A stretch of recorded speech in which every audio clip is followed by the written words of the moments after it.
Hello, Aluxers. If you're a woman and wondering why you don't seem to be getting ahead of your male counterparts in the wealth department, then you might enjoy this video. And if you're a man wondering why it's still customary for the guy to pay the dinner bill, well, maybe by the end of this video you'll have a better idea. It's not just that women earn less on the dollar than men in the exact same position, or that they're expected to spend a lot more on grooming than men do. There's a lot more to it, and you'll be shocked what we found out. So, let's dig into the 15 reasons why it's more expensive to be a woman. Welcome to Alux.com, the place where future billionaires come to get inspired. If you're not subscribed yet, you're missing out. Number 1. Pink tax. Let's start at the beginning. Before we get product specific, it's time to look at one of the underlying expenses that drives up the price of many products that women use. It's called the pink tax. It's a form of gender-based price discrimination, aptly named after many companies' favorite color to associate with women's products. The Economic Committee on Consumer Affairs in the U.S. found that 42% of total goods and services sold are exposed to price discrimination against women. That means that 4 in 10 items in store have pricing that costs more for the female version compared to the male version. Sometimes it's a literal tax. Products marketed to women attract a higher tax amount or import duty. A trade lawyer named Michael Cohn discovered an import tax bias and sued the U.S. government. He started his mission in 1999, and more than 20 years later, he's not yet overturned this unfair tax, but he continues to fight that fight. And while we're on the subject, and before the trolls fill up the comments, when we talk about products for men and for women, we're really just referring to products or brands that are traditionally marketed to women and men. We don't for a minute buy into the fact that pink is for girls and blue is for boys, or girls must smell like flowers and men like musk, or any of those archaic ideas. At Alux, we want you to wear and use whatever suits you. Don't let marketing companies define what you use. But for the purpose of this video, you know what we mean.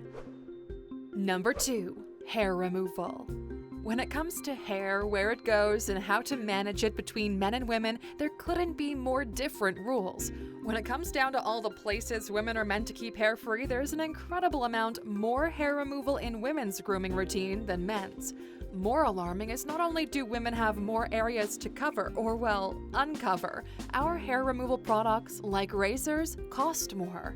The New York City Department for Consumer Affairs conducted a study that found that women's razors cost around 11% more than men's razors. Then there are removal techniques like creams, waxes, or more permanent solutions like lasers, and all of these costs are mounting higher and higher.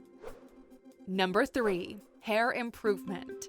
Once the unwanted hair is removed, what remains needs to be in pristine condition. This includes salon cutting and styling, straightening, coloring, washing and conditioning, more home styling with tools like hair dryers and straighteners, which few men will ever own. Then more products to keep curly, straight, tousled, or silky, and all of this at 48% higher than the price of the same items marked for men, according to that same New York Consumer Affairs study. An investigation into hair price differences found that in the UK, across 5 top salon chains, women's haircuts alone cost £16.80, higher than men's, regardless of how long her hair is. Number 4. Deodorant. At shelf level, it might seem like men's and women's marketed deodorants are priced roughly the same. If you look closer, though, it's not the case in most countries.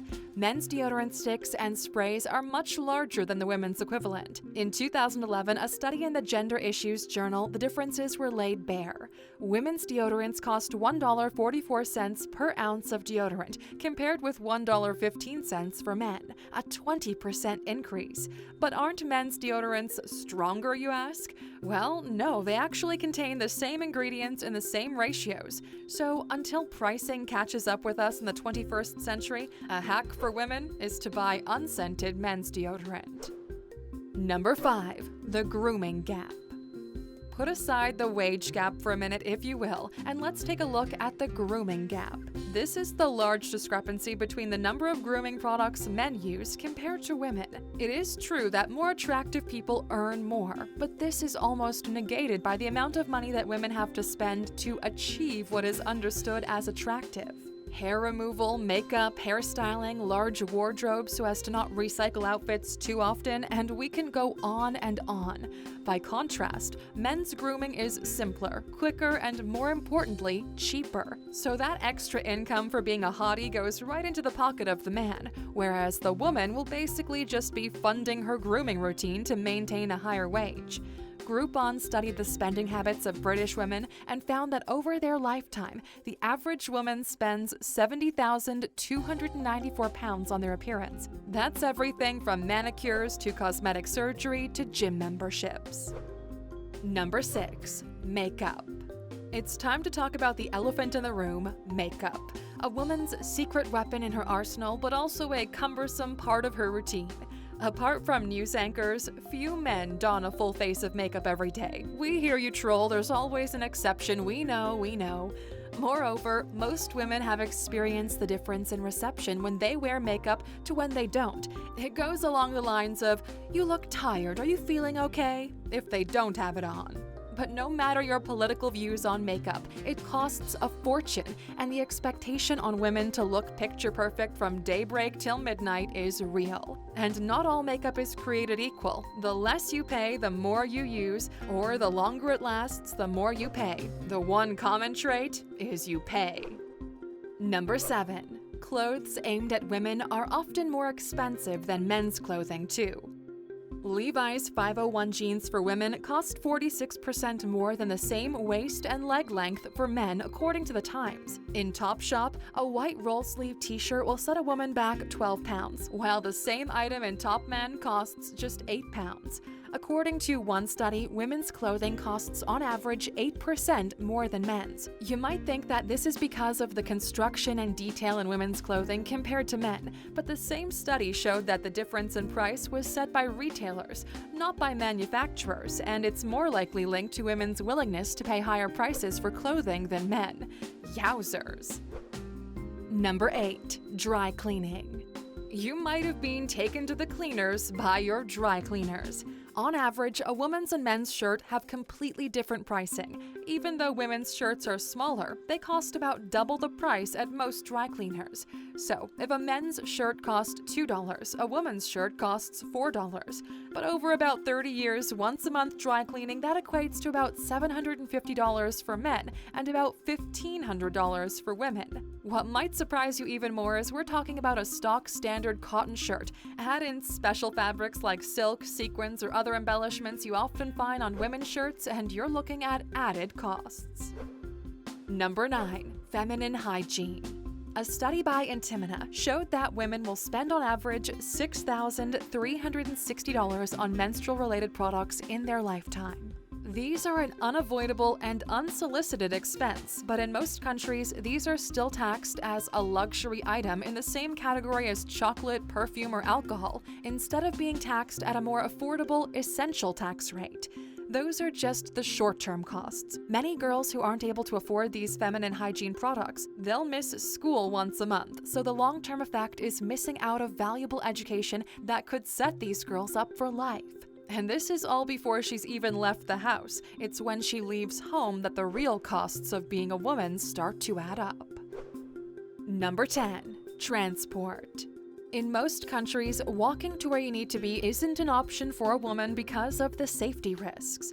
This is, of course, if you are able to walk a decent distance in the shoes you're wearing. But to get around safely, women have to opt for pricier forms of transportation than their male counterparts. Taking a taxi, an Uber, or other driving service is often a necessity and not a luxury when public transportation isn't safe enough. Transport can form one of the biggest expenses in a woman's monthly budget. Number 11. Contraception. Worldwide, women are almost always responsible for the cost of contraception. Whatever method they use, women typically foot the bill. Although many pharmacy chains have promised to make a cheaper version of contraception available, it hasn't materialized. Alternatively, there still remains a stigma around contraception, so while there might be free contraception available in some places, it comes with a heavy helping of judgment and condemnation. Over her lifetime, the average woman will foot the bill for hundreds and thousands of dollars of contraception, and ironically, when it fails, the cost lands mostly in her lap too, but more on that later. Number 12. Home loans. The Journal of Real Estate Finance and Economics published a study in 2011 which showed empirically that women pay more for home loans than men do. The average mortgage interest rate for women was almost 0.5% higher than for men. In comparison with men of equal credit scoring and qualifying factors, women received a 0.4% higher interest rate from lenders. Surprisingly, this time it isn't a case of gender discrimination by banks, but rather a gender character trait. Women are more likely to take a recommendation from a friend when selecting a home loan, whereas men tend to only look at the lowest rate when choosing a lender. 0.4% might not seem like a lot when you sign up, but over the average of 30-year terms of a mortgage, this means paying $26,000 more than a man does. So this is where it's a good time to shop around, ladies. Number 13. Health costs. Women have a number of health-associated costs that men don't experience. We have already mentioned two: menstrual care and birth control. But that's not all. Most healthcare providers recommend an annual gynecology visit including mammary scans. Another expense that women rack up is the cost of childbirth and associated pregnancy costs, like prenatal classes and postnatal checkups. Women are also more likely to be responsible for the medical care of their children too. So on top of their own care, they now have the health costs of the children as well. Number 14. Cars. As if it can't get any worse, women are also paying more for cars. The American Economic Review found that car dealers made first offers that were $200 lower to white men than to white women. 2 out of 5 white men received a better offer straight off the bat than women received after 40 minutes of bargaining. This study was conducted originally in 2001, but many experts agree that these unwritten rules of the motor trade still prevail. Number 15. Mommy tax. Now that you know everything is costing women a whole lot more than their male equivalents, it's time we address the real problem. Women earn a lot less. This hasn't got to do with performance, qualifications, or experience, but rather it's dished out to women regardless of their delivery. The pay gap is largely due to a lower value given to women in the workforce when they become mothers. It's a subtle punishment for the inconvenience to a company for having children. On the converse, when men have children, it actually benefits their career. They're more likely to be promoted, given a raise, or performance bonuses. There's no economic punishment for men when they have children. Over the long term of a woman's career, this can be hundreds of thousands of dollars in missed out wealth.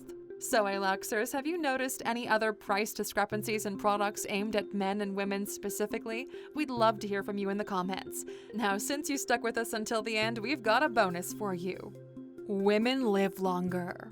We get a lot more out of life by having a longer life expectancy compared to men. We're in it for the long game after all. This means that sure, we pay more for life insurance in the long term, but one thing about life insurance is that none of us are around to spend it. So while lipstick and Ubers might cost us a pretty penny, having a few extra years in this wild and wonderful world is priceless. Thanks for watching, Aluxers. Subscribe if you'd like to see more daily videos, and we always so appreciate your likes and feedback. Till next time.